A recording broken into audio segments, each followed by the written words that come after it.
Well, the final whistle has sounded, and let's just say it. Let's just say the whistle may have sounded, but the whistle was blown on the college football playoffs by a lot of people today, saying a lot of things that we're going to talk about. We're going to talk about it about the games. We're going to talk about what some people are saying. Are the CFP or the 12-team college football playoff, is it overrated? Do we need to go back to the 4-team system? We're going to talk about that all tonight. We're going to leave it all out there tonight. We're going to discuss everything with you guys. And, for good or for bad, we're here for it. But first off, where are my manners? I was raised better than this. You're watching Final Whistle, so do not change your television set. It is Tell your me, Sports There you go. Tell Talk your with friends and Austin. family and the Yes, casters and publics about the magic that the final whistle brings every week or every time there's a big post game. Stay tuned. yes. But I could not do this show, and I would not do this show any way else but with my partner in crime, my good buddy, Jackson Johnson. Jackson, how are you? How you feeling initially about this 12-team playoff? Good, bad, I'm all indifferent? right with it. I think that I wish it was at like 8 teams or 4 teams or 16 teams, but you know what? College football is college football, and I'm happy with it. And I'll be honest with you, I know like a lot of people have not been too happy with the results today and last night, which are very understandable. But let's not throw the baby out with the bathwater. If the results are more the same for the next 4 years, then we can have the conversation on what the plan should be. Yes, and I want to put this out here, and we'll talk about the games here in just a second. But let's address the big elephant in the room, right? Of the conversation going around that the home field advantages should be null and void. That should be the first thing the committee should get rid of, and it should go away. I say this: did you see those atmospheres today? They were electric, I did. and last night. Austin, Mm-hmm. Texas, Columbus, Ohio. And we'll definitely get to Ohio State, Tennessee in a little bit, and I've got a lot to say Mm-hmm. about that one. Mm-hmm. But these home field advantages, Jackson, I gotta say this. I watched them today, and I felt rejuvenated as a fan. To be honest with you, even though my team wasn't a part of it, I was ready to go. Go. I was ready. I was pumped up. My adrenaline was going from kickoff. I just love seeing the passion that we have as fans, and it's just one of those things. It's like there's no other sport that gives this to you, in my opinion. College football, the atmosphere, the electricity, it's the pageantry. I love this. And I agree with you, Jackson. If we get more of the same results, absolutely. Sure. Let's have a discussion. But like you Right. said, let's not throw the baby out with the bathwater. It's year one. It's expected. Now, if we're in year 5 of this new system, and it's still happening, then okay. Then I'm with you. Let's have a discussion. Let's analyze. Okay. But it's year one. Let's enjoy it. This was electric atmosphere. And another topic I want to bring up before we get going on the games, get it all out there, is there was a certain head coach today on Twitter running his yik yak about the riveting games we saw today. And that coach would be Lane Kiffman, mocking the CFP committee, saying, "What riveting games you gave us." Oh Jackson, yeah. you take off on that one, Oh, and he then I'll was give my thoughts. complaining to no end about it. Oh well, it would have been better if our team was there. Blah blah blah blah blah blah blah blah. Blah. It's like, oh god. hmm And then, of course, Joe Klatt was telling him, "Well, if you tweet as half as good as your team plays, well, you would be in one of these spots." And here's the thing: Lane Kiffin's a very good head coach. Oh yeah. But it's just sometimes you got to know your role. You lost to Kentucky, a bad Kentucky team. You got beat. You had 3 losses, and one of them happened to be not a very good redeeming loss. Exactly. There it is. Jackson pulling it up right on cue. So for these coaches, for Lane Kiffin to run his yik-yak when he had plenty of opportunities to prove the committee that Ole Miss should be in this field, whether you think the teams that got in the field are one of the 12 best or not, you had your shot. You blew it. Get over it, Lane Kiffin. Focus on Duke. I feel like Ole Miss canceling the home and home with USC for 2025, 2026. I think that's really going to bite them, honestly. Like, I don't know. I mean, I know that sounds way too early, but let's say Ole Miss is 9-3 this time next year. They're going to be like, I wish we had that USC game. Well, that's the thing too, Jackson.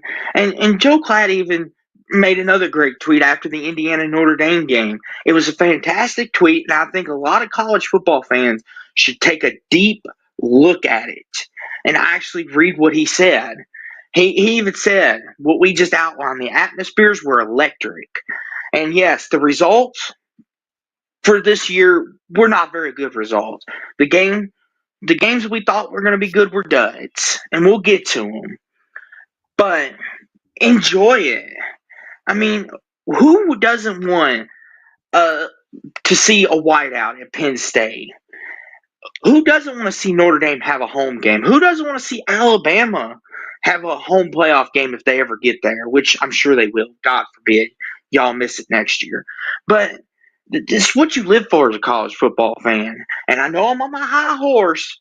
I just enjoy it, guys. Can we not enjoy something for once? It's not the end of the world. Oh, yeah. Go for it. And yeah, before we get to that, Jay Snow says college football fans suck. We finally get a legit playoff system, though not perfect, and fans still can't stop complaining. Worst fans in all of sports. And 1-2 says you are on your high horse. I'm just saying. I mean, like for me personally, after the COVID season, after the COVID season, I've come to appreciate these things more. Like, because it was taken away from us. It sucked that we didn't get a full Pac-12 schedule. That Alabama, even though they played a full schedule, they didn't play teams at 100%. I would have. It's given me more perspective on out of a USC Notre Dame game. Like apparently, exactly.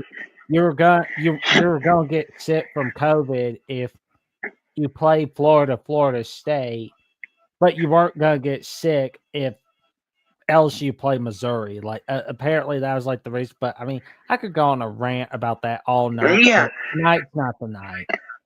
Yeah, and I only bring that up because me as a sports fan, I learned to appreciate what we had lost, and I just learned to appreciate it. So I'm not going to complain much. Yeah, would I wish the games would have been better? Absolutely, like we all would have. But I'm going to enjoy it. Let's brace it. We're here now. Let's enjoy it. Exactly. And 1-2 said Tennessee embarrassed the SEC, shameful. Yes, we will definitely talk about that. And here's the thing, Jackson, to put a bow on this conversation is let me ask you something. If we do play all neutral site games, what good does it do for the sport?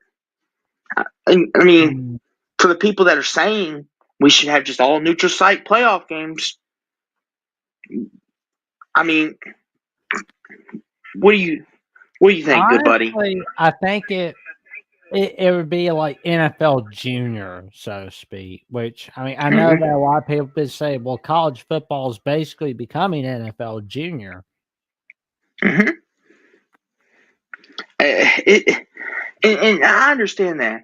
And here's the thing too: the only reason why people are saying this, Jackson, is because the lesser team lost today. That's the only reason why, in my opinion. Now, Tennessee, Ohio State, you can make an argument. Maybe Tennessee on paper could be better. We ain't gonna have an argument over that. But true. Yeah, their only neutral site game, I believe, is the Super Bowl. That's it. Every Yep. other game. But yeah, they're only saying this because the lesser team lost. That's why. Saying it's unfair. There's how's this fair? Exactly. Yeah. And it's, I mean, it, yep, you're right, Hummus. They Oh, did. oh man, I can tell you right now, we will definitely we've definitely got Tennessee, Ohio State saved best for last, and I agree Yes. with you right there about the conference travel, which I had like a few relatives were like, well, I'm pulling for Missouri because they're SEC. Well, I'm pulling for LSU because they're SEC. It's like, okay. Well, I'm pulling for South Carolina because they're SEC. It's like, have they done anything for you lately? Did they give you a back rub or something? Like, good God. Like, I can't think of the last time Wake Forest or Syracuse was like, oh my God, I want to see Florida State and Clemson win. Oh my God. You don't. You don't see Michigan or Ohio State pull for one. Even if it like helps their record, you still don't see them do that. You're not sitting there seeing Arizona State pull for BYU or Kansas. I mean that's just something you don't see. Well, that's the thing too. To your point, though, Jackson, about that, we can go on a whole nother tangent, and people aren't here to hear us go on tangents. They're not here for that. We're not going to put them through that. But it's like one of those things. It's like me as a Louisville fan, being in the ACC. Do am I actively rooting for Clemson or SMU? No, I don't wish ill upon them. It kind of sucks that they got blown out. Makes our conference looks kind of bad, but it's not like I'm gonna come on here and be like, "Woohoo! Clemson almost beat Texas! Woo! Let's party, Jack!" No, I mean that'd be like you, Jackson, celebrate Texas winning, or it'd be like if Auburn ever makes the playoffs, celebrating them winning because they're in your conference. Oh I mean, man. it's just not something you do. Nah. Now, I'll be honest. I'll root for Boise because they're an underdog story. I'll say that up front. But most people probably will. But yeah, But we saw Notre Dame have their first home game not on NBC since November 17th, 1990. And Chris was sorry, Jack. That was funny. I would oh, celebrate Auburn winning. I mean, you would probably a lot of other people. You know what? Jackson feels so bad for him. He probably would too. Ain't that right, Jack? we He'd be just like, need good. Auburn to win to make us look good. That's it, really. Be like, good job, Auburn. Do you want a cookie? Now shoot. But But go in ahead, the Jack. Bad meantime, manners. if you win or lose your bowl game, I don't care. I'll just be pulled for the opponent in that one. Bad manners, though, Jack. Go for it. Interrupted your But for the monologue. record, I dislike Tennessee more than I do Auburn, which I will go over why later tonight. But how about the Notre Dame Fighting Irish? They get their first big win in the postseason since the 1994 Cotton Bowl from the 1993 season. Now, I mean, some people are kind of poo pooing this game as saying, no, we got to see more. Let's see them win the Sugar Bowl against Georgia. And I understand that, but I also understand people celebrating Notre Dame's accomplishment. And I'm going to be honest, and Marcus Field accomplished something for the first time since Lou Holtz was there, win a big game in the postseason. You didn't see Charlie Weiss win a big game in the postseason. You didn't see Brian Kelly do that. I mean, like that was like the number one thing I have knocked on Brian Kelly on was not winning the big game in the postseason. Mm-hmm. He couldn't do it with Notre Dame. He couldn't lead Notre Dame to a victory in the national title. He couldn't lead them to a victory in the Fiesta Bowl. He couldn't lead them to a victory in a playoff game. Nothing. Zero. Zilch. But Marcus Freeman did. And the fact of the matter is, like Marcus Freeman got those men rolling. Like Like they were Mhm. boys. Like those Notre Dame players in week 2 that lost to Northern Illinois, they were boys. But then once the season rolled along and they rolled every opponent, they became men day by day. And Mhm. I'll be honest, I feel like they are growing quite a lot. I like what they did Mhm. with Indiana. Mhm. And how Eh, about that 98-yard touchdown by Love? Like, how about that? I'll say this, Jackson. I'm about ready to say something about a Notre Dame team I haven't said in a long time. This team is a legitimate threat to win the whole thing, in my opinion. I'm ready to. They would be one of my betting favorites if I was a betting man. They look really good, and Sean McDonough said it perfectly last night.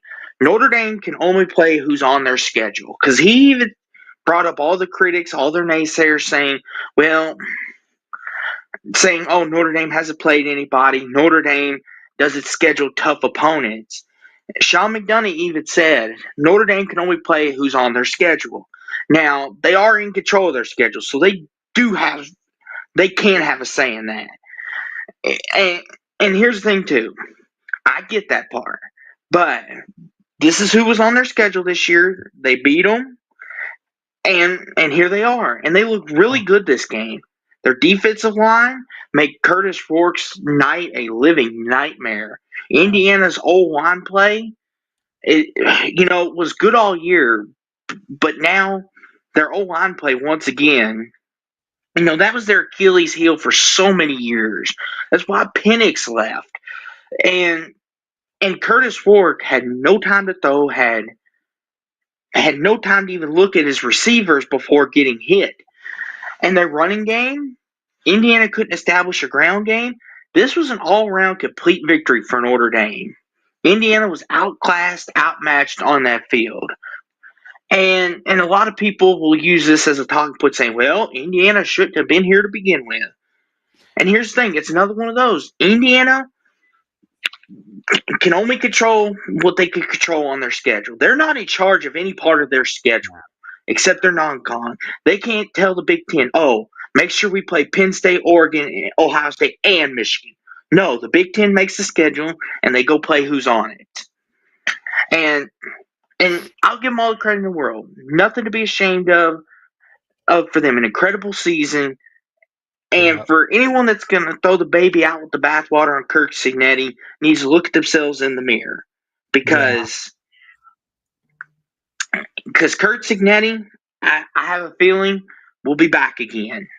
I feel like there's going to be a lot of good years in Bloomington, in Agreed. my There will opinion. be a whole lot of them. And I gotta be honest, like all those people that are like knocking on Notre Dame for having a crappy schedule or how they always have easy games. I don't think any of those people are looking at FBS schedules. I don't think they're looking at all the schedules that Notre Dame has had over the years. They always have a tough schedule. It's just that this year it was just dumb luck that looked easy. The Florida State game was an easy one. Florida State went 2-10, but it was just like Notre Dame didn't plan on Florida State being 2-10. And I sure as heck don't think NBC planned on that as well. And that's the thing too, Jackson. Looking at their schedule overall, it's not the most daunting, right?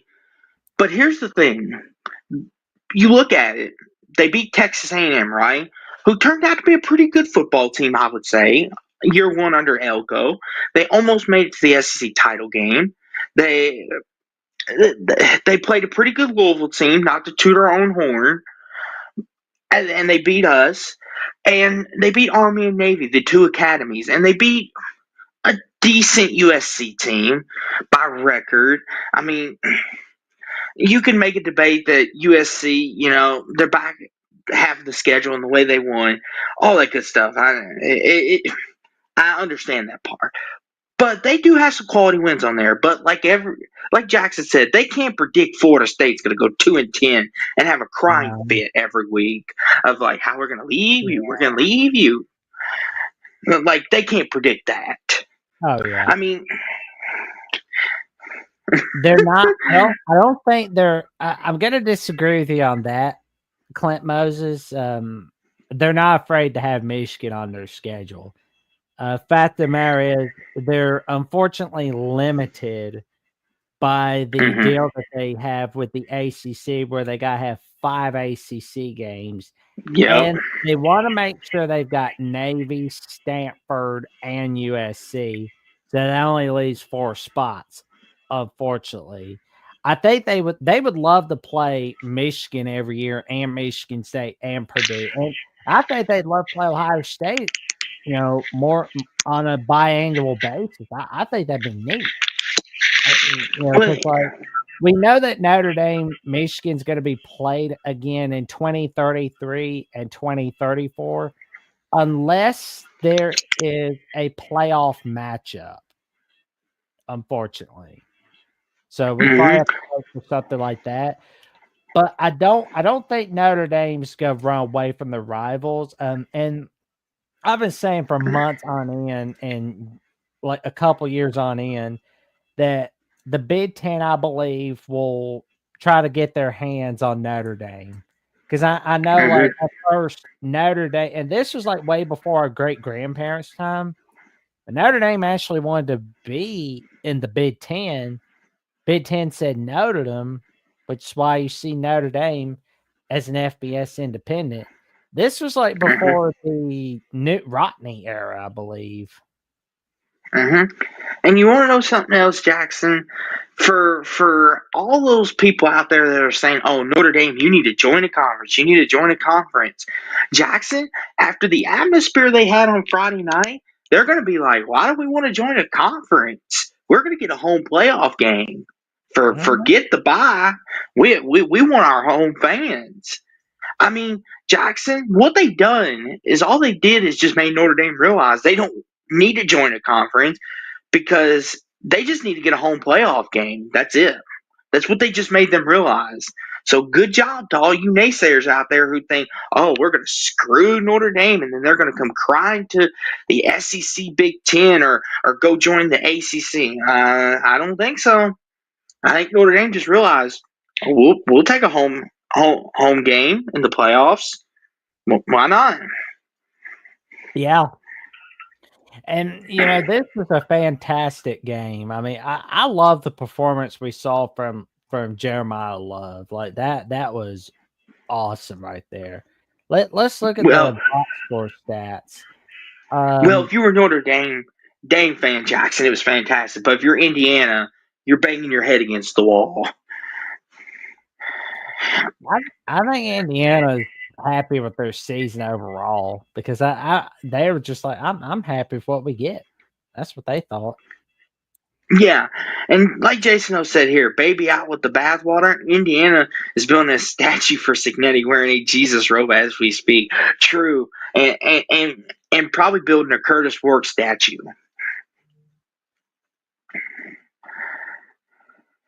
Well, Go ahead, good buddy. Go ahead. are we ready for our next game, or is there any final notes we've got on Notre Dame, Indiana? I'll say this, Jackson. Like I said, Notre Dame. Like I said, if I was a betting man, I could see them win the whole darn thing. That's how good they are. Well, For let's not Indiana, oh, go ahead. let's not throw the cart before the horse just yet on Notre Dame. No, I said they could, Jackson. Let me make They, sure I get that across. They they could. I'm not predicting them to win it all. No, no, no, no. I need to see if okay. they beat Georgia. Then I might throw that card in with the horse. Yeah, if But they they could. beat Georgia, they could have an easier path. And I'll be real with you, I'm gonna be pulling for Notre Dame because I mean, I was raised as a Catholic, so I mean, it's a good excuse for me to pull for Notre Dame. But I don't, but I pull for Alabama when they play Notre Dame. Hey, that's all good, Jackson. Just as long as you got your teams back when it counts. But last thing I'll say is, Indiana fans, don't hold your head too low. Nothing to be ashamed of. Everything to be proud of, guys. You Uh, you'll be back. Cignetti's a very good head coach. I wonder what negative headlines we're going to see on Notre Dame from ESPN this week. And you know, as much as I really like Stephen A. Smith, I bet you he's going to say something negative about him, or you know, a lot of those guys at ESPN, they're going to have something negative to say about the Irish.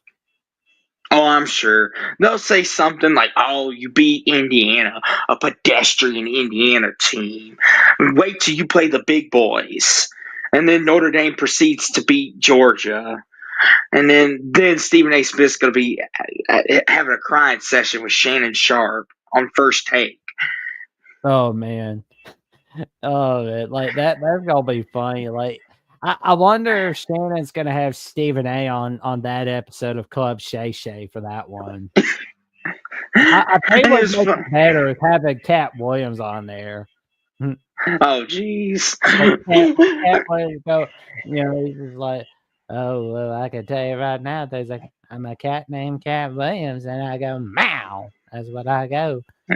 And but Joe don't want me. Joe don't want me. He's got those six unfunny comedians on there. And 1-2 says Kirby not too smart, underestimating them. And I think what he's referring to is the college game day clip where the Notre Dame fans were like, "We want Georgia," and Kirby's like, he even said, "Don't jump ahead. Don't overlook Indiana." I don't think he's overlooking them. I don't think that. I think he's just like, he doesn't like to be like some of these coaches and be like, "Oh yeah, we want Notre Dame too. We're gonna beat you." No, he's like Nick Saban. He learned from Nick Saban. Don't take the rat poison. Because that was Nick Saban's famous claim. Don't take the rat poison. I'm gonna be so upset if Notre Dame loses this one. I'm like, please do not pull a you know who that we're gonna go for in the last game of Saturday. Oh, jeez. Well, Jackson, would you like to go to a whiteout, literally and figuratively? On TNT where we know drama? Sure. Yes. Do that. Well, there was no drama in this game, but Well, drama for SMU, but not for Pitt. Because I mean, it was just Pitt sits, interception, interception. That defense wore out the Mustangs. I mean, they wore out those ponies. yeah, that's one way of saying it, Jackson. I mean, Jackson, this was one of my favorite environments all weekend long. Happy Valley. It would have been better if it was the night game, but I was like, this is cool. Like, I say Penn State should host a playoff game every year. I don't care, even if they win the Big Ten. They should just get booted out of the bye and give it to someone else. Have Penn State play a home playoff game every year. Because that was a cool scene. Well, now they got the most wins in school hit. Well, they're tied for the most wins in school history with 12 wins. So if they win their next game, the Fiesta Bowl, they'll have the most wins in school history. Yeah, and I'll say this about this game, Jackson. Penn State on offense didn't have to do much today, like you said. Their defense, Jackson. For as much flack as we gave James Franklin, he won a big game. This was a big game. This was considered a big game. He won it. Now, was it against the possibly turnover-prone SMU team? Yes. You always have to give the benefit of the doubt. And SMU Kevin Jennings threw the pick six. He threw two of them, and then he threw the one in the red zone, which at that point, Jackson, I knew it was over. When he threw it in the pick in the red zone, I was like, "Yep, I see where this game's going today." You just knew from the opening kick, SMU was out of their league today with this, and it's one of them, Jackson. I think SMU's a really good team, but they're not in Penn State's league, in my opinion. I don't know. Like that defense, like my God, that was holy Toledo. Jackson, I've said this all year. I said Penn State can win the whole thing off the back of their defense, I think it's that good. And they've proven it all year long, except for the Oregon game. Even the Ohio State game, their defense was pretty good. I mean, they didn't give up that many points. The run game kind of wore them down at the end there, but that's neither here nor there. Oh yeah. And Garth Brooks says, "Wow, the Big Ten is goated." I'd still fire Ryan Day though. Dreadnought Fear says, "What about Georgia?" And Jason O says, "SMU's quarterback Kevin Jennings putting his hands up to his ear holes, trying to hear his coaches. You can't do that at Penn State. The crowd pits up on that, and they get even louder." Yeah, Yes. that's bad. That is bad. Yeah. And yes, Georgia, they're along with Penn State with one of the best defenses in the country.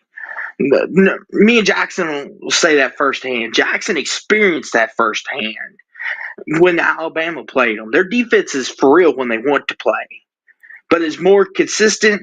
I would say Penn State, but and to Jason O's point, yes, Penn State, Happy Valley, if they know their quarterback is shaking and their offense can't move the ball, it sanitizes them even more. Yep. And I want to say this, Jackson, and for people out here saying, now saying, "Oh, see, SMU, I told you they didn't belong in the big leagues. They played Penn State." Like, Yeah. really? It's Penn State. It's not like they lost to. No offense to New Mexico fans, but it's not like they lost to New Mexico or Nevada. For Christ's sakes, Jackson, these fans give me headaches. Oh. That answer is coming, one too. I promise you. Like that answer is coming. And Garth Brooks says the SEC are frauds. Well, we'll find out. We'll find out. I mean, Texas is still holding strong, and we got to see Georgia play. But yeah. And 1-2 says we just watched the Big Ten, 10 in the SEC at large get slapped, and ESPN's post game segment is questioning why Boise State gets a bye. LOL. Making Well, yeah, to be honest, ESPN has a stupid moron named Jesse Palmer more worried about the Bachelor and Food Network than he is about the actual game he's calling. That's true. That's true. That's true. You've heard enough from me about my little venting session about Jesse Palmer. So it's like.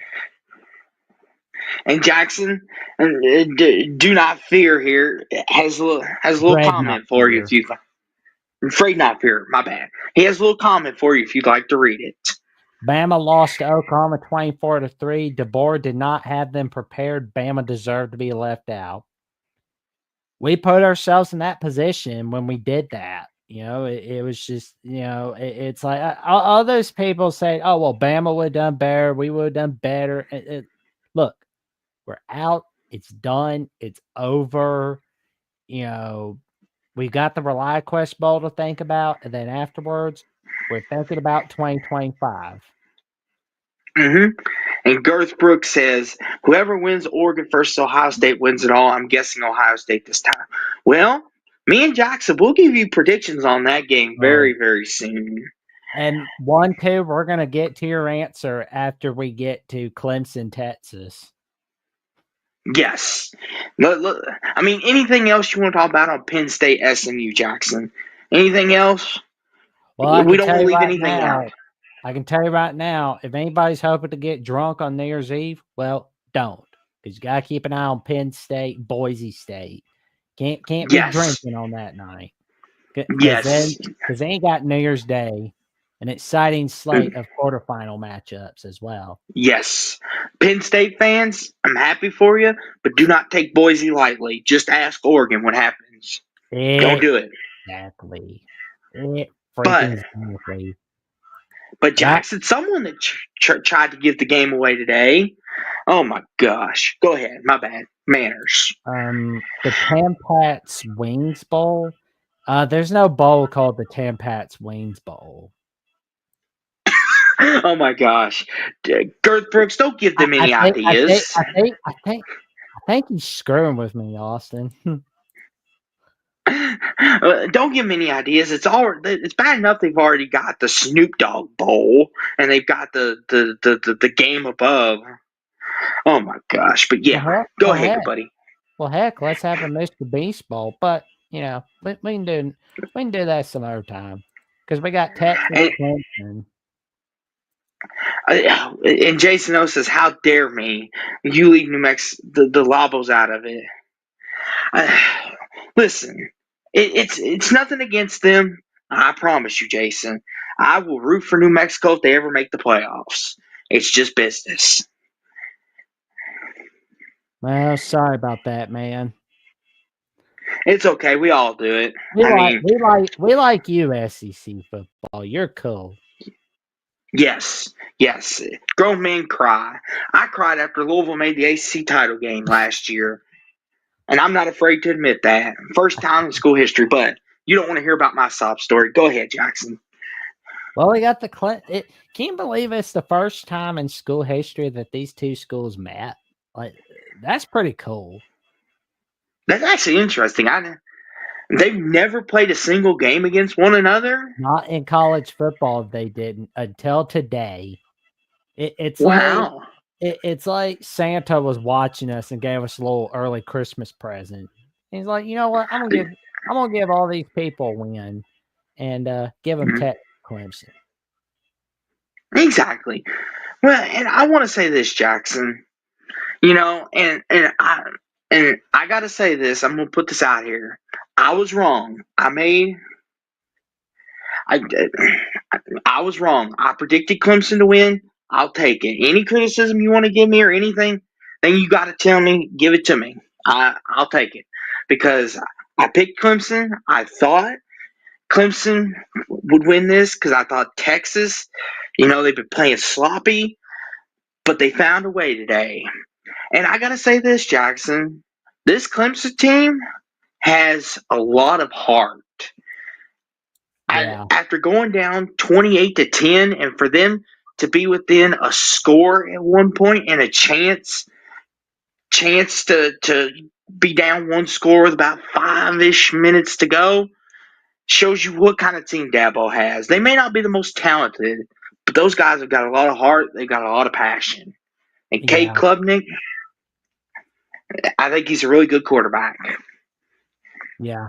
Well, I mean, we saw some magical runs from Jaden Bloom and Quintravion Wisner. I mean, they Yes. made some magic today for the running game. I mean, like 21 unanswered points after trailing 7-0 against Clemson. That was huge right there. I mean, they basically showed the Tigers who was boss.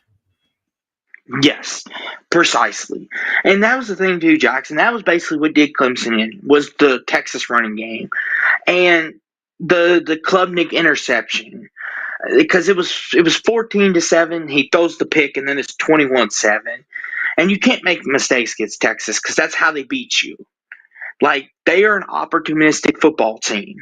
They are a team. You give them a takeaway, they will cash it in. They will at least get 3 out of it every time. Every Texas game I've watched, they've at least gotten 3 or more points out of it. They're opportunistic and their defense is something serious, Jack. I pray Arizona State knows what they're getting themselves into.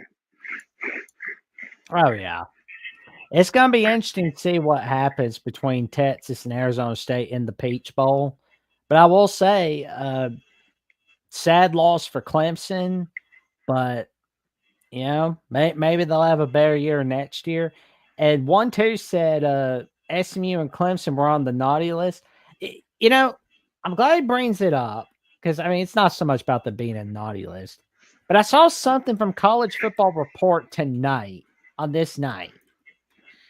And he talked a little bit about how the ACC has performed in big games in the postseason for the 2020s thus far. I've got it somewhere, which I'm going to take a look at it. Let me see. There it is. Let me pull that up right quick. The Hmm. ACC has yet to win a single major postseason game in the 2020s. Every loss by double digits. So we got the 2021 Orange Bowl seen here, where North Carolina lost to Texas A&M. Clemson lost in a playoff game against Ohio State, of course, in the Sugar Bowl. Then we see 2021 Peach Bowl for 2021, where Michigan State won. And 2022 Orange Bowl, where Clemson got smacked off the face of the earth by Tennessee. And the Hmm. 2023 Orange Bowl, well, you know what happened there, of course. And the playoff games, where we see SMU getting smacked off the face of the earth today, and Clemson losing a tight one today, and Notre Dame losing in the granddaddy of them all in the 2021 Rose Bowl at the Jerry Dome. David Duchovny. Oh yeah, Hank Moody from Californication. He's a cool dude. I can tell you right now. Um, the dude talking. Which one? Like me, Austin? Which one? Anyway, I think you. I what think do I you. say? Oh, David Duchovny. Well, I'm not there at that level where he's at, but I'll get there. But what do I have to say about Quinn Ewers? I feel like Texas put enough trust in their running game today, but I think there will come a point in time where we see Texas have that Tua Tagovailoa moment. I don't know when that's gonna be. Ooh.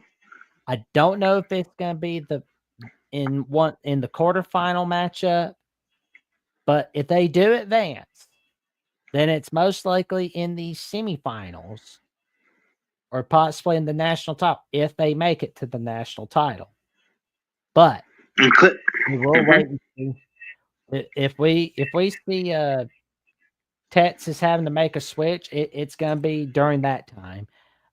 Clint Moses says bowl games don't matter. Look at Utah; they haven't won a bowl in situ. Well, let's make bowl games great again. That's what I say. Let's make bowl games Yes, better. That's we're what I gonna say. go on a campaign. Oh yeah, but We're. back to Clemson, Texas. How did you feel about it, man? I'll say this, Jackson. Ewers looked pretty sharp at the beginning there, but then of course, he had a couple overthrows and a couple throws that he hit them on the numbers and they dropped it. He looked all right, but like the thing is, Jackson. Let me ask you something. If Texas is going to win the national championship this year, is Quentin Ewers the guy to do it? We'll definitely have to wait and see. But if there's a whole lot of squawking about Quinn Ewers, then it feels very, very similar to the Jalen Hurts Tua Tagovailoa battle in late 2017. And I can't say that name. Help me out here, Jack. Dread My not apologies. fear. Dread not fear. Thank you. Apologies. My apologies. And he says no. So he's not a believer. I'll say this. If their running game gets going, I think that could carry them there. But if the game's on Ewers' hands, I'm kind of iffy. And I'll say this about Clemson, Jackson. And I saw a lot of people on X/Twitter, whatever you like to call it, were squawking about why is Clemson here? Why did Clemson get in? Well, number one, they won the ACC, so they had to be put in. And number two is, well, that's just it, actually. They won the ACC, but they're not a bad football team, in my opinion. I don't think they're as bad as their record says they are. They've had some bad performances, and they played Texas pretty well in that second half. If they just would have not turned the ball over and and and just their defense, if they would have came to play a little sooner, who knows what would have happened. We can't change that. But this Clemson team, I think, is not as bad as people are making them sound. I think they're a pretty good team. I think they're a borderline top 25 team, top 20. And Clint Moses says Quinn is great until his air mails a few too many. Texas one program with two elite quarterbacks. I'd play both just for more tape to worry about. Well, Yeah. exactly. I think that's what they do, isn't it? Is they put Archie in a couple times today just to Oh, run it. And Arizona State, they're going to look at that tape and be like, okay, when it's third and whatever the down and distance is, 3rd and 3, they want to yeah. put Manning Well, in, they did. even Yeah, though they didn't put in Manning today, but maybe they next time. did actually. Oh yeah, They yeah. did though, That's Jack. right. Three times. My mistake. That's it. Yeah, there it They, is. He's running I 3 got times. because then the one that the snap went high, and he was able to get back on it towards the end. But yeah, and it also out. He's not like Alex Orji either. He could throw the ball pretty decent too. So you got to be aware of his arm talent too. That's another thing that they could put on tape about Oh, that. But Texas, congrats. Y'all are moving on. As for Clemson, another a great season for y'all. Y'all won the ACC, and Dabo is back on top of the ACC. And yeah. Trojan Fight says the SEC is overrated. Oh boy, Jackson, we're Well, getting a we're lot gonna. of SEC. Go for it. Go for it. Well, I just want to know if we're ready to get to our Nets game that was on tonight on ABC.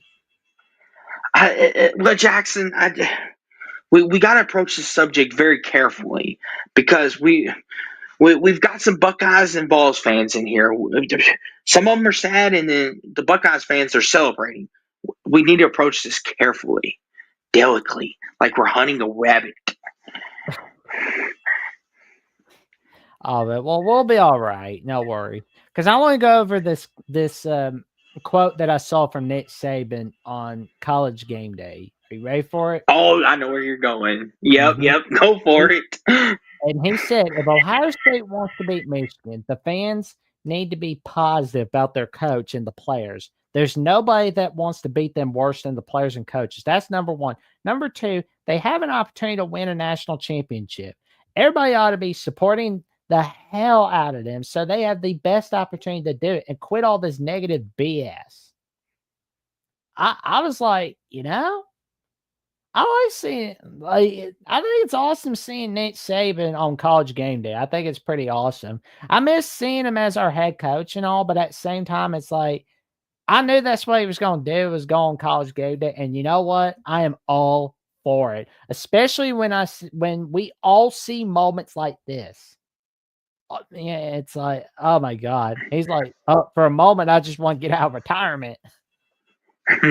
Well, and he made another comment that probably struck a nerves with a lot of people, but he was like, when he was talking about the players caring about our opinions Yeah, and opinions, saying, why do you care what someone in their mom's basement being a keyboard warrior is saying?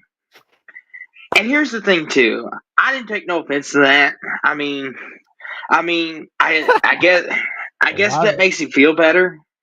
I mean, I'm not in my mom's basement. I'm in my own house, so I know he ain't talking to me. I mean, are you in your basement, Jack? Oh, I'm in my house. Matter of fact, this is my office. Exactly. I'm in my house. You're in your office. We're good here. I mean, we're So not in our basements or our mom's or dad's basements. he, And Nick Saban, it's not guys like us he's talking about. There's no worries there, and you got nothing to worry about, man. Where was the question that? Oh yeah, St. Pete Kane said Ohio State go down next week. We'll wait and I, see. I don't know who I'm going with on Ohio State Oregon just yet in the rematch. That's fun. I one two said they should be expelled. What the heck? Well, who was more embarrassing? That's the question we're finally getting to. I'm glad you asked that one too, because I'll be honest with you, and no offense to the Tennessee people in the chat, it's not aimed towards them. I promise you, but it was Tennessee that was more embarrassing because like the fans there in Columbus. And a few of the people on social media, they were like, "We're taking over Columbus. We're taking over SEC takeover." There, and it was just, it was like pigeons pooping on the chessboard and then strutting around like they won.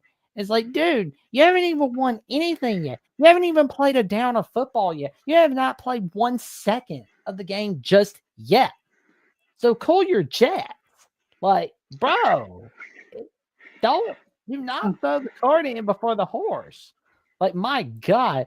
And then what happens? The Buckeyes get off to a 21-0 start.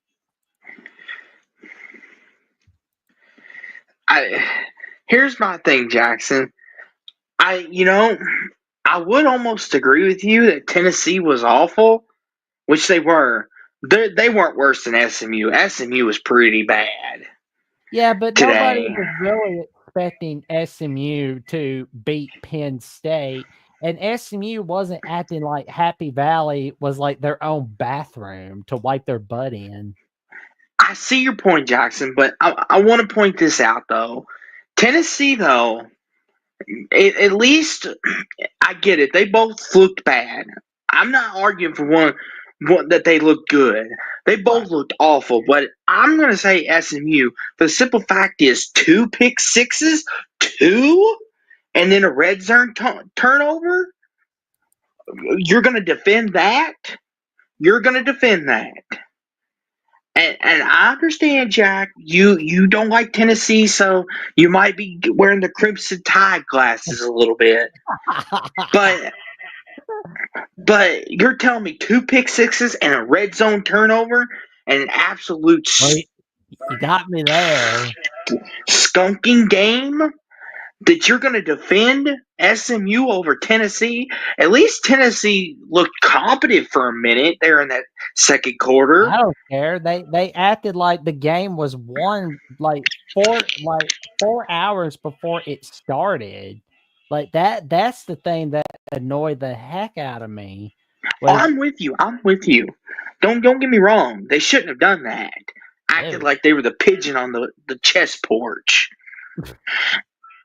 I mean, it's just you just don't do that, and it was just like this game was basically instant karma for Tennessee, and the second quarter, as you said, they realized, oh, we got to put out a pulse, and they did, Exactly. but Hmm. still though, it was only for a minute. That's it. And 1-2 says Tennessee was warming up in quotation marks in Yeah, the 20-degree weather with they a. wanted to show what a big bunch of badasses they were. Yeah, okay, okay.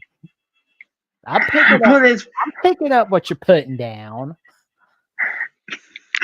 well, the funny thing too is, Jackson, they'd mentioned on commentary how Nico Lamaliva is a Cali kid, and I'm thinking, oh, here we go. They've already got built-in excuses for him, saying he's a Cali kid. Well, guess what? Don't come to Tennessee because you're going to play in cold weather regardless. Not every game is going to be in a dome. And Jason O says Tennessee fans are pretty awful. I enjoy seeing the Vols get embarrassed when it happens. I I Yeah, haven't ran into any bad Tennessee fans. Like yeah, SEC football, he's wonderful to us. He's a yeah. he's a great guy. Like he's great. Like personally, I haven't ran into any. I don't know about Jackson. Like he interviewed one for Christ's sakes. That tells you how much he's willing to put his differences aside with them. Well, matter of fact, that guy, Caleb Gerard, he was a student journalist. Now he's moving up in the world.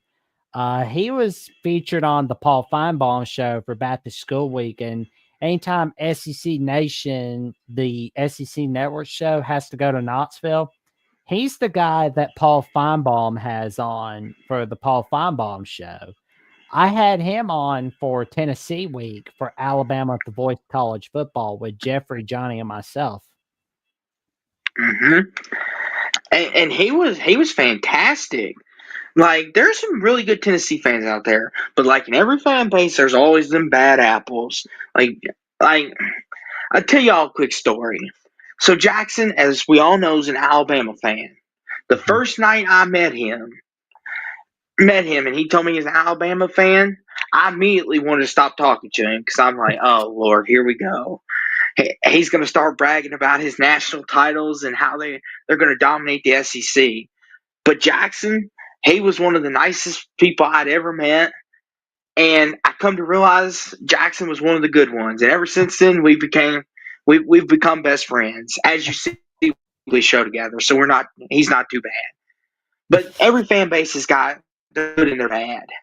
And like Oh yeah. Jackson said some of them are probably bandwagon fans too, Oh who yeah. don't know any history about the Oh team. yeah.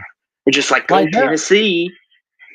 Yeah, because it's like there are, like, some Bama fans where it's like, there are a lot of them that were bandwagoning during the Saban era, and there are, like, several ESPN people, like, bandwagoning on Bama, which I warned people that the moment Saban retires and the moment Bama's not hot stuff anymore, they're gonna go bandwagon over to Georgia next. Hmm. And Hummus Hero makes a good point, Jackson. He said there were definitely tons of Tennessee fans in the shoe. It felt odd seeing opposing fan bases having numbers in there. Yeah, I was thinking, okay. I mean, they did the pole camera pan, and I'm thinking, okay, there's some orange in there. Like, like I expect to be some orange. Even before the Tennessee takeover was going to happen, I was like, there'll probably be some orange in there because it's pretty close. It's not that far of a drive, but there was quite a bit of orange in there. There Well, was.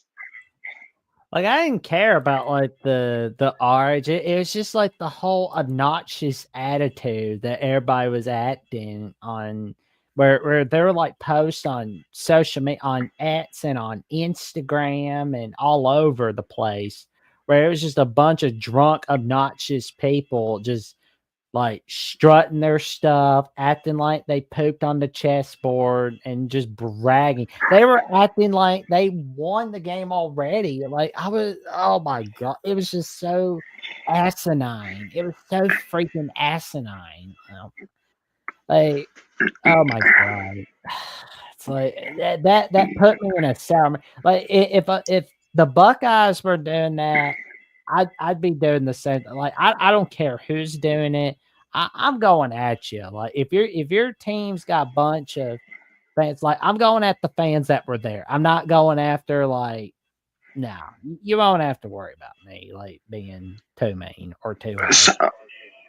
so Jackson, I want to bring this to the table. Okay. So the fire Ryan Day conversation, if there ever was one, do you think it was put to bed at least for tonight? For a few days, but they're basically gonna have to win against Oregon and maybe win a semifinal matchup. But I still like. Let me be real with you. Ohio State could win the national championship, and the knock on Ryan Day will be they He can't didn't beat beat Michigan. Michigan, and that will always be the. And I think it kind of should be, honestly, and I feel like, going red on red, helped Ohio State a little bit. Like how Michigan's doing that whole going blue on blue anytime they have a big game going on. Hmm. Well, that seemed to work out for them. It's like maybe Buckeyes should go red on red. And honestly, I think they need to have a beat Michigan like thing above their heads every day, every night. Like they need to have that kind of like how Michigan's been having beat Ohio State. Ever since like 2021, they were like beat Ohio State, beat Georgia. Those little headlines that those little heads that you see in the locker room. I think Ohio State needs to start putting something like that, and they're really good to go. Agreed. If Brian Day wins Natties, he could lose Michigan. That's a gal jail free card. For the time being, it would be. But we've seen in the world of college football, winning a Natty can only do so much for you. It all And depends where here's you're and here's the thing too, Jackson, and to get to Hummus's point, We haven't talked about him, but what about Will Howard tonight? He Oh was on yeah. fire. Oh He put man. a lot of his doubters to bed. Oh yeah, he was fired tonight, man. I mean, let's look at his stats, shall we? Oh my god, he was 24 for 29 of completed passes, and he had 311 passing yards. And here's one guy we should talk about, Jeremiah Smith. That dude's a stud. He's a Like I baller. feel sorry. I feel sorry if you're gonna get left on an island covering him. Good grief. Oh man, it's like I'm I think glad we need. that Tennessee went to go get the war bags and had to go away. They were like, nope, we're not Here, messing with them. Jackson. I even think Desmond Howard would want to get out there and guard Jeremiah Smith. Even in his younger days, that's how good he is. And Desmond Yeah. Howard won the Heisman. And P&W Ute says Howard bucked the doubters. Yep, he was another one. We didn't talk about it much, but Will Howard got a lot of flack for the way he performed against Michigan and saying, "Oh, he's not what Ohio State thought they were getting. He stinks. He needs to go away." Basically, the Kyle McCord situation all over again. And then tonight, he's like, "Okay, I got something for you." Out there slinging that pigskin, throwing dimes to Smith in the corner of the end zone. Yep. And that's where Hummus brings up not making excuses. I do think he was concussed during the Michigan game. I didn't even know he was Um, concussed. Like that that's never hard. showed up on the injury report. Yeah. When did this happen, Hummus? Was it in the Indiana game towards the end, or what? When did that happen? I didn't even know that was a thing, or they kept it under wraps. Did you Uh, know about any of that, Jackson? no. Hmm. I But wonder when it happened. like it was impressive what we saw from the Buckeyes tonight. It was like they heard all the doubts. And I'm gonna be honest, and maybe I'm wrong on this, but I think that Nick Saban speech, because I mean, you can't tell me players aren't looking at Instagram stories or TikTok or X or any other social media outlet. They're looking somewhere. And the fact they were hearing about Nick Saban giving out a reality check to the fans where he's like, "You guys support the Buckeyes, man. You guys support the team." That Oh, had to have lit a fire in them. And Hamish, what do you think? Like, do you think the Saban comments helped them a little bit? okay, yeah, I do remember that play. Yes. Yeah, that was a pretty gnarly hit. Now that I Yeah. think about it, yes. I remember that now, yes. So I remember they even said it on commentary, but yeah. I'll say this. Wait, Jackson thinks Saban fired up the Buckeyes? Wow. Well, A little bit. I think he did too, because he did make the comment saying, and Hummus says, "Yeah, I agree with Saban. He's the voice of reason." It seems. Well, see, Nick Saban's like that grandpa or that father figure. Like he will, but I will say though, Ryan Day, I hope he had a talk with the guys too and be like, "Listen, no more of this fighting crap, okay? I understand you don't like them planting the flag, but we're Ohio State. We're better than that. Don't sink to their level." No. Like, hopefully got their attention. Be like, "We're Ohio State. We're Oh better yeah. than this." Yeah, because I think there's that moronic state representative. Yeah, with that moronic state representative that was pushing for that, putting that in a bill, which I'm sure he's going to get laughed out of the room when that's voted on. I I don't know if it was voted on already, but I'll double check and see. But still, though, that was just completely dumb. And I know it's not a reflection on the fans or the players, which I know there's been like some people like, oh, that's a reflection on Ohio State University, bunch of soft ass bitches. It's like, no, that is not a reflection on the whole fan base or the players. Like an act of one person is not an act on a whole group, at least in my opinion. hmm Ah, and that's the thing too with that Jackson is I really think when you watch Ohio State, they played with purpose tonight. Like, like, like, like they look like they were like Jack Sawyer and that defense. They were like, you know what? We're sick and tired of hearing, oh, you can't beat Michigan. You're soft. Where's your run defense? Khalil Mullings took you all to school. When they were like, you know what? We're sick and tired of listening to this crap. And they took it out on Tennessee. And B Bean said, what happened to Tennessee? Well, let's just say they got their butt kicked and thrown out on a rail. they They're going sucked back to is what Tennessee. happened.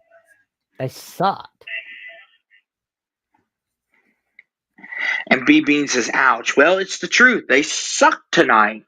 And here's the thing. Here's the thing. And I don't want to hear anybody say about Tennessee, well, they had to play Ohio State. You try playing them. Well, guess what? We didn't make the playoffs, so we can't do that. You all did, and you lost. So, Like, oh my god. Like, Thomas says that state representative is from Toledo, which is closer to Ann Arbor than Columbus. Oh Lord, it he wouldn't might surprise me. he might be a Michigan fan with an elaborate trolling maneuver nobody knows for sure. I'm gonna Oh see my if I can get gosh. that. I'm gonna shoot for the hills and see if I can get that state representative to come on a Jackson episode, like at some point, just to kind of ask him about that bill. Like, I bet I can. I mean, the worst thing he could say is no. I mean, am I right? And 1-2 says who would win between Tennessee and Clemson? Okay, so before we answer that, is Give us this a the neutral venue. site? Yes. Are they playing in Death Valley, Knoxville, or are they just neutral site? Because that makes all the difference in the world. If they're playing in Death Valley, I would say Clemson. But if they're playing in Knoxville, Tennessee, neutral site. And 1-2 says neutral site. Okay. I'll let you go first, Jackson. Mm. Neutral site, who do you got? It's a toss up for me. But if it's in Death Valley, I'm going Clemson. But if it's in Knoxville, I'm tossing between Tennessee and Clemson. That's a toss up for me. So if it's neutral site like 1-2 says, I'll Hmm. pick Tennessee, but by a field goal. Because I think Clemson's running quarterback would give them some issues. But I would pick Tennessee to win the neutral site, and then I would pick both the home teams to win the home venues. Yeah. And B Bean says the number one reason why Tennessee lost, not prepared, bad coaching, Josh Heupel, lazy, uninspired, or something else. Okay, what do you think, Jackson? Out of the reasons given, why do you think they lost? I think a lot of the team acted like they had it won before the game started. Like, that whole, oh, we're going to show everybody how tough we are by going shirtless outside because we can handle the cold. Like, come on. Do not let people get in your head. You are letting all these naysayers get in your head. You're letting some drunk dude who's spilling cheese sauce all over himself get to you. Well, Yeah, that could be it. uh, and the thing too is, I'll say this, Jackson. I too, and he says he saw it too. I'll say this, Josh Heupel, Jackson. He just seems like a guy that he really doesn't get too high or too low. Like he seems very chill regardless. But I'm with you. I think they were just unprepared and thought Ohio State was going to roll over because they're like, oh, we lost to Michigan. Our season's over. No. Ohio State's thinking, we're going to go win this whole thing now. It may not heal our wound against Michigan, but by golly, it'll help close it a little faster if we got an natty. Oh yeah. And I'll be honest though, the Volunteers, they basically shown us that they can win the big game at home, but they can't quite get it done on the road. They Oh, just cannot. exactly. Yeah, and yeah, we'll see what 2025 brings because I mean the non-conference games. I can tell you right now, they're easy with the exception of the game against Syracuse. I mean, I wish they'd have another tough non-con game, like get rid of that East Tennessee State game or the New Mexico State game. But whatever. I'm not. I'm. That's what summer's for. We can have a hissy fit about that. But I do like that they got Georgia coming to Knoxville in September, and we'll see whether they can win the big one or not by that time. And it's weird that they're going to be playing in Gainesville, and that's going to be the true test for the Tennessee Volunteers for 2025. It's not so much as can they beat Bama again in 2025 on the road. I mean, they do that great, but can they beat the Florida Gators on the road? Mm-hmm. Because when's the last time they've done it on the road? They could not get it done. They haven't done it since 03. Mm-hmm. Yeah. They have not I. beaten Florida in Gainesville since then. Prior to that, Mm-hmm. 2001 on December, which got moved because of, well, 9/11. Well, and I want to say this. Hummus says Florida's going to be good next year. I want to pat myself on the back just a little bit. I predicted 8-4 for Florida. They went 8-5. So for everyone that called me crazy for saying 8-4, four jokes on you. You I'm get just the kidding. last, bro, you have earned that last laugh. You've earned it, man. You've earned it. I will. Oh well. I'll say this, Jackson. We all make good and bad predictions. I most certainly made a bad one today in Clemson. I'll own it when I make a bad one too. I mean, Well, if it makes you feel better, I made that bad prediction with Tennessee. So it's like, we all make good and bad picks. I think it happens. oh, And yeah. B Bean says, "Good point, Austin. 42-17 is pretty convincing." I said this even before the playoffs started. I said Ohio State could win the whole thing. I said that from the day one of the first rankings. I believe Jackson even has mentioned Ohio State can win the whole thing. They're that Well, good. actually, I said either Oregon or Texas could win it all in the preseason. But well, as the season went on, Jackson, as the season went on, Right. But, and, yeah. and B Bean says, Austin, I'm a Gator grad, and 8-4 was crazy at the beginning of the season. LOL. Yeah, when I first said it, I was thought, what a stupid thing to say on air. And then I thought to myself, and and I even thought to myself, I'm like, well, it is Florida. They always tend to surprise you when you least expect it. Yep. So I'm kind of glad Florida pulled through for me. But and we got to go Gators, Jackson. And Breakaway says hopefully Florida gets a break with their schedule next year after this one. LL. Yeah, Jackson, you Well, won't be too upset. You won't yeah, be too upset if Florida schedules cupcakes, will you? Can they yeah, have their cupcakes? yeah. Jackson's like, you got to play Miami, Florida State, and either UCF or South Florida every year. I don't Or care.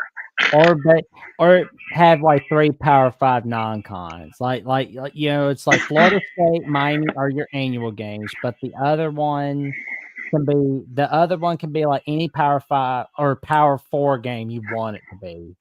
But in the meantime, I'm closing Front Street. Oh And man. Jackson and Breakaway gives us both a beautiful shout out. God bless you, Breakaway Oh, thank you, 34. man.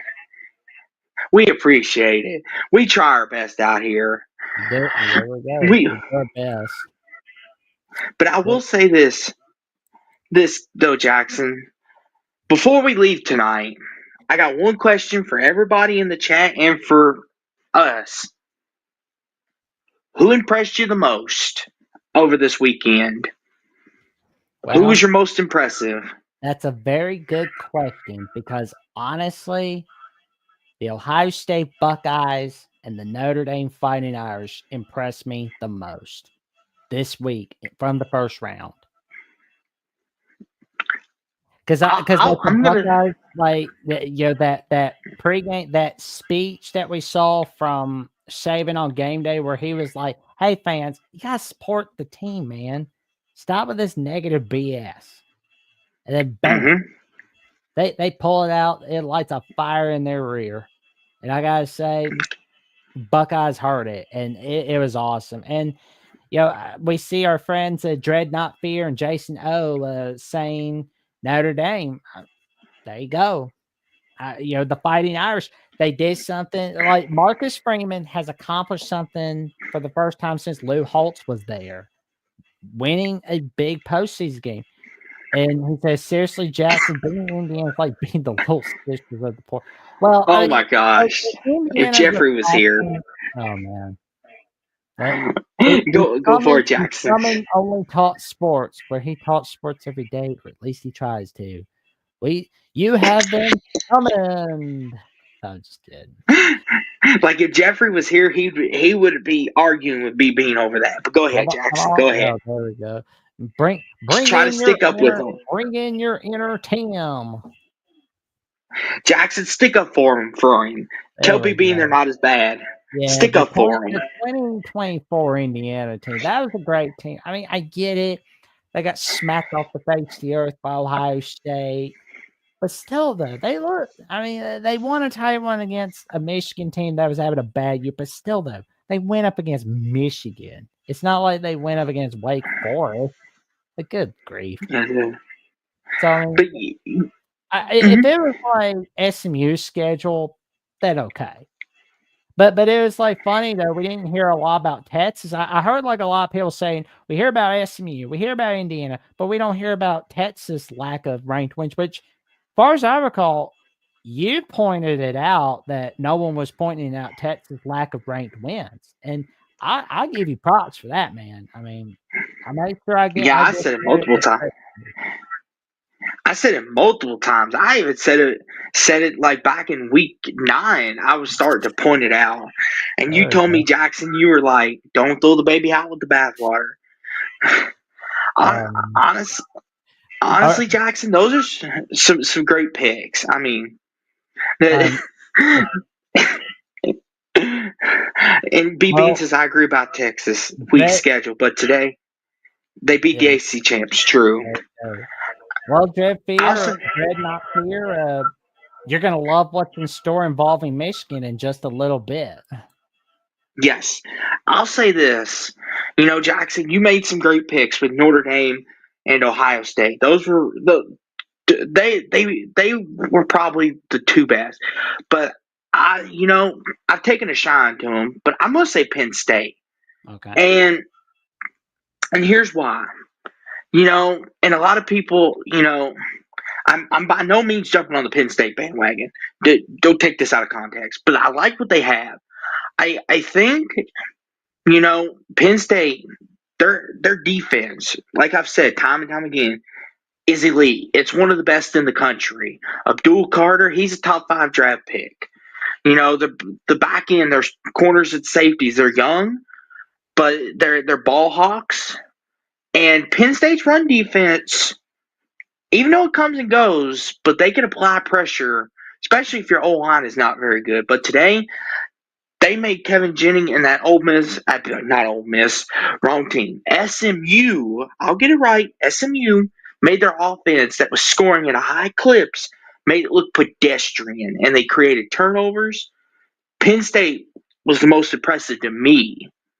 And then a close second would probably be Ohio State.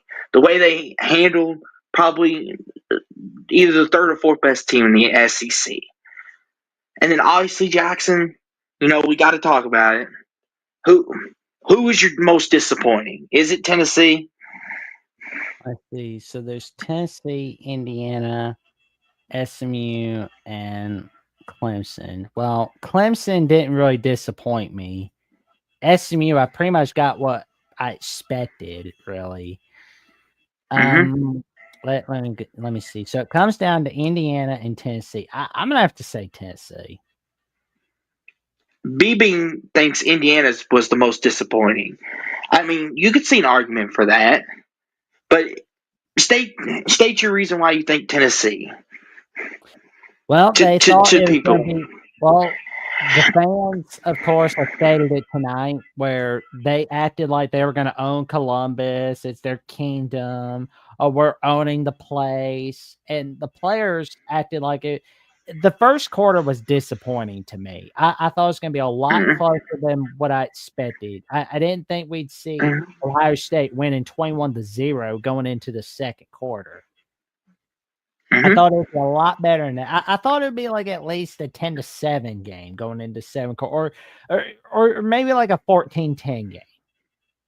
But I don't Mhm. think any of us envisioned Ohio State smacking the Tennessee Volunteers off the face of the earth. And then No. Tennessee, it looked like they were going to be having their turning point with their interception in the second quarter. And then Mhm. instead of a touchdown, well, they kick a field goal. But Mhm. the second half left me disappointed. They looked like hell against the Buckeyes. Yeah. And Yeah. I wish the Volunteers nothing but awesomeness. I really do. I'm taking the Crimson Tide colors off for a little bit, but then I'm gonna go put them back on. But I, I'll say this. Go ahead, buddy. Go ahead. but I need to see something better next year for the Mhm. Volunteers. I need to see what they can bring in 2025. I mean, the non-cons a cinch. I need to see what they can bring out against Georgia and Knoxville. Can they slay the dragon that's Alabama in Tuscaloosa? We know they can beat Alabama in Knoxville, but can they beat Alabama in Tuscaloosa?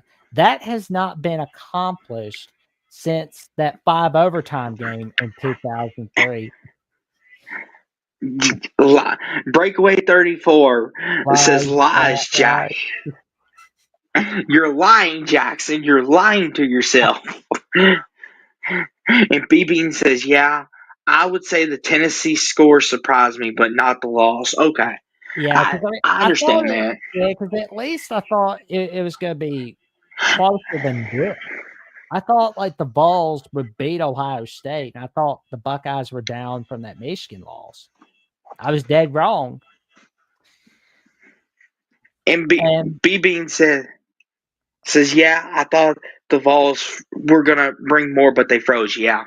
Seemed like the moment was too big. Go ahead, Jackson. Go ahead. but yes, for 2025, I need to see what Tennessee can bring. The three games I want to see from Tennessee bring it is Georgia in week 3, Alabama in Tuscaloosa in the third Saturday in October. And can they beat Florida the week before rivalry week in Gainesville? I'm not talking about Knoxville, but in Gainesville. Because Tennessee cannot get it done in Gainesville. And they have not gotten it done in Tuscaloosa since 2003, where they won in 5 overtimes against the Alabama Crimson Tide, where Vern Lundquist and Todd Blackledge were calling that game. And that was a wild ride right there. And my God, I love seeing those long overtime games. But that's not what I'm here to talk about. I'm just wanting to see what I want to see something different from the Volunteers.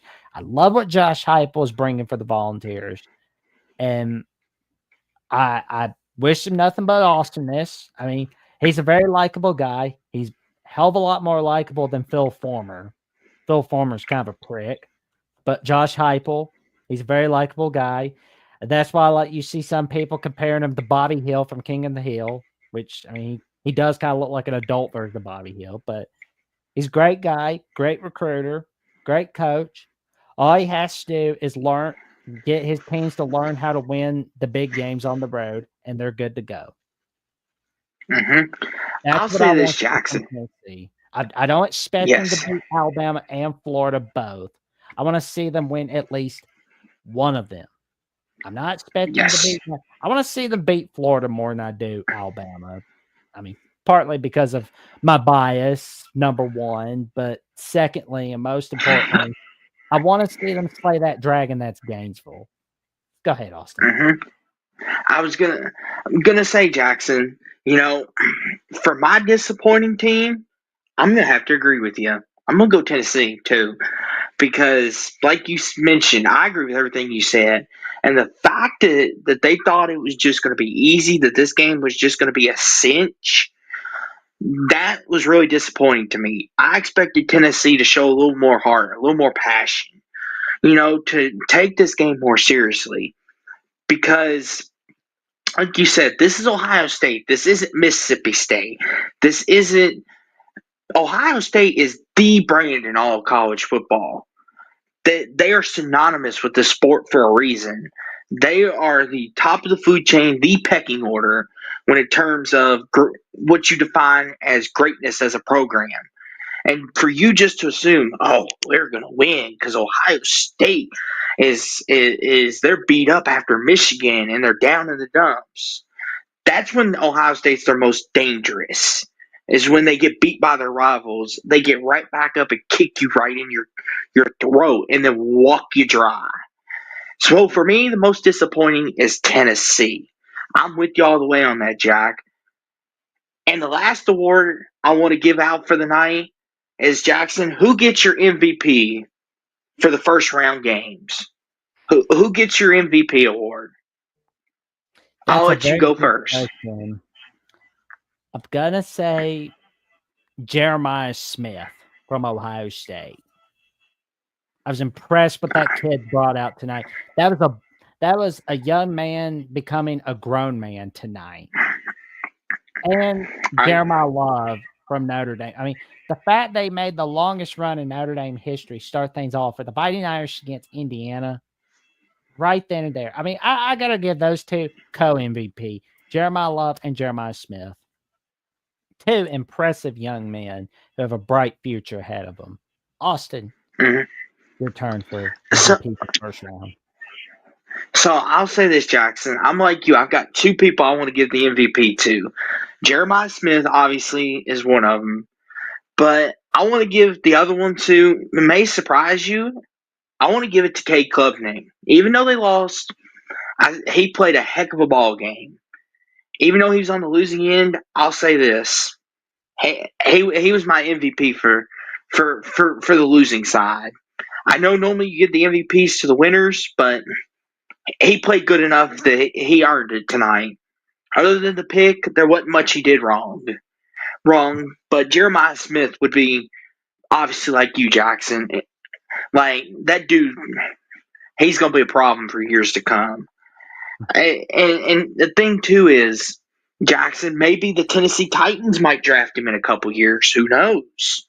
Wink, wink.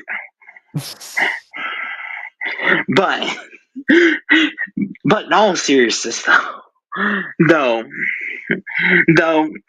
those are my MVPs. And oh, come on! And he says I'm selling ACC. Maybe we Listen. should get him to host an ACC live show for the Voice College Football. Like that'd be cool. I'll say this. Yes, I wish Clemson would have won for the ACC, for the pride. Yes, like we all do have that pride in us. I'm sure Jackson would have preferred if Tennessee would have beaten Ohio State just a little bit, in his little Bama heart. But in all seriousness, though, Cade Klubnik did play pretty well, other than the pick. Like like if you look at the tape, he didn't look that bad. I think he single-handedly kept him in that game. Well, Austin, you got a fan. You got a fan. Yes, we'll have to take it up the ladder of commands though, and breakaway, and breakaway says Bama better than Ohio State, but I hear you, Austin. Oh, in terms of the brand, like the echelon, I would say all time probably Ohio State.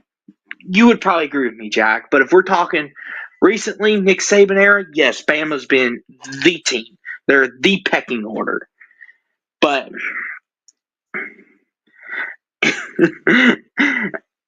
yes, though. I mean, we'll run it up the ladder. We'll see where we'll get. Now, I'll try not to let my Louisville come out. There you go. Like ACC Live, maybe it could be like an old show, the Voice College Football, like the Ocho. Hint, hint. And he says we're talking brand Ohio State, no doubt. Yeah, Ohio State's one of the top 3 brands. Me and Jackson aren't going to argue that. Where you want to put them in the top? Where you want to put them in the top 3? We could be here a whole another hour for that because you've got Michigan, Bama, you've got Texas, USC, Notre Dame. We could be here a whole another 6 hours. We could be up till 6 a.m. talking about that, arguing until we're blue in the face. But speaking of brands, though, Jackson, you have a brand, and it's happened a brand that you happen to be a fan of. Well, at least I think you are. I mean, you could be a secret Mississippi State fan for all we know. Yeah. You could be ready. Yeah, Jackson's a secret Mississippi State fan. Breaking news. Put it out on Instagram, Twitter, Reddit, Rumble, whatever social media. He's a Mississippi State guy. But in all seriousness, though, Jackson, tell the great people what you got coming on your brand, your team. Well, go for it. We've got a huge, exciting show coming up on Monday, 2 days before Christmas. And I can tell you right now, it's something you want to get down and party for. Because we've got John D'Animo and TJ Ronan joining Johnny and myself for the 18th edition of Crimson Tide Live as we discuss the preview of the Alabama-Michigan matchup in the 2024 ReliaQuest Bowl on New Year's Eve. And I can tell you right now, that will be a wild ride right there. And after that, in three hours after the show, Johnny and myself will join TJ and John on the 180th edition of Wolverines Live on Michigan at the Boys College Football Monday night, as we'll be going over the preview of the ReliaQuest Bowl. And I can tell you right now, it'll be a wild ride. It'll be a fun ride. It's going to be a great one. And if you love, and I can tell you right now also, I was busy man this week because I got episode 56 of the Jacksonian with Coos from Coos' Corner. That was a good one right there. We talked a little bit about Rich Rod and West Virginia, a little bit of the preview of the bowl game in the Frisco Bowl against Memphis. But I mean, it was neither here nor there. But most importantly, also, it was a great one. And we had a Big Ten Ted joining me for episode 57 of the Jacksonian as we talked about the 2024 season in length. We talked about who's the surprise and disappointments and so on and so forth. We even chopped it up about talking a little bit about the 1967 NFL title game, aka the Ice Bowl, for about a minute or so. We talked a little bit about that. That was fun. But 2 hours after Crimson Tide Live will be episode 58 of the Jacksonian with the beat writer of Gamecock Scoop for South Carolina at Rivals.com. It will be the one and only himself, Alan Cole, as we go over our take on what's been going on with the South Carolina Gamecocks this season. We go over the preview of the Citrus Bowl against Illinois, a little bit about college basketball as well. And heck, do you know what the last thing we ask each other about is before we end the show on a good note? What we wanted. What's that? Because after all, it's going to be 2 days close to Christmas, but when this episode releases, so maybe it's like a last minute Christmas wish, who knows? But tune in to see what we're looking for this holiday season. Tell your friends, your family, and the Thatcher's public about the magic that's coming out on the Jacksonian and what I'm doing, the final whistle with Austin, the buzzer beater with Will. And I can tell you it's a fun ride. If I'm 108 subs away from the magic number 500, I need all the help I can get there. And that'd be awesome if I can get the 500 on Jackson Johnson 979 on YouTube. And we're getting closer to 2,500 subs on Alabama at the Voice of College Football. And if you want more updates on who's going to be coming on the Jacksonian, more episodes, much more. The goal is to get to 200 episodes, thousands of episodes, so much more. We're building a behemoth on this show, on the Jet side. We are building something bigger than ourselves, because we're not only having college football people, NFL people, MLB people, NBA, college basketball people, but we are looking to get all kinds of people. We don't care where you lean. We don't care about your background. We want you to come on in. Tell us about yourself. The show is about you, because the show, the Jacksonian, is about the guest and the audience. It's not about me. I'm Yes. just the host. Because like if people call me the star of the show, I'm not. I'm really not. I'm just It's the all host. about you, Jackson. It's all about you. Oh, I appreciate that, Yeah. though, but I'm just the host. You're the Whoopi Goldberg of your channel. Good Lord. Don't give me that comparison. What do I look like? One of the hyenas from the elephant graveyard? Oh my. But I can tell you But right now, for more updates on the Jacksonian and on more videos on my personal channel and on Alabama with the Voice of College Football, check them out on Jackson CFP on X and on Instagram and Threads on Jackson Johnson 543 908. Austin, what do you have going on Sports Talk with Austin? So before I promote myself and talk about my X/Twitter, got a couple questions here and do our due diligence here, Jackson. Boys, do we think the SEC is the best conference this year? Talk to me after the quarterfinals.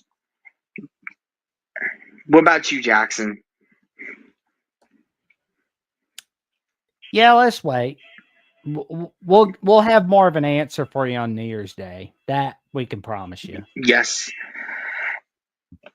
And he asked, do I believe Louisville will win the national championship for volleyball? I think Austin's a volleyball guy, but I could be wrong. So to be honest with you, Jackson, I have been keeping up with volleyball more than I have in years past because my mom, she loves volleyball.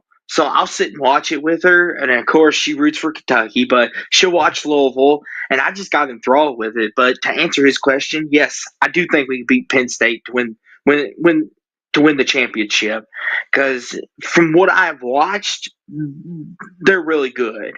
But Penn State's also nothing to to to brag about beating, but not brag about it. Let me get the words out here. Not anything. We're not going to pull a Tennessee and think we've got it won before we get there because Pitt State's good. They've won, I think, the last two or three. They've been here before more than we have. But now, of course, you can find me on Sports Talk 2002. And of course, you can find me on Twitter/X, where I talk about the Denver Nuggets. I'll talk about all things Louisville. I'll talk about the Cowboys. I'll talk about the shows I've got coming with Jackson. And a lot of great stuff coming up. Like, Jackson won't mind me saying this, but we are going to do our quarterfinals predictions, and it's going to be on Friday at 10:30 Eastern, 9:30 Central. We're going to do our quarterfinal predictions on Friday night.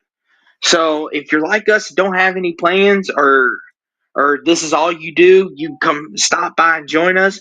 We're going to make our predictions then, and then we'll have final whistle after all the games of the quarterfinal goes live after Notre Dame and Georgia. We'll be right back here again for you on on New Year's night. We will be back here and we will be talking all things quarterfinals.